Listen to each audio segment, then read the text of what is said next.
வெகு தூரம் கூட்டிச் செல்லடி, பன்னிசையில் பாடங்கள் மாற்றி சொல்லடி.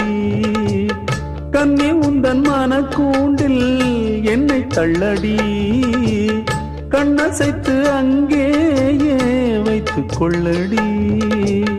மந்திரத்தை மாற்றாமல் கற்றுக் கொடுத்தால் விந்தைகளை ஏராளம் சொல்லித் தருவேன். உந்தன் செல்ல மொழியினிலே உள்ளம் கொள்ளையடிப்பதும் ஏன்? துள்ளி துள்ளி வரும் நடையில் மனம் மெல்ல துடிப்பதும் ஏன்? உன்னை காண வேண்டும், கூட வேண்டும், வாராயோ வாராயோ. கண்ணம்மா,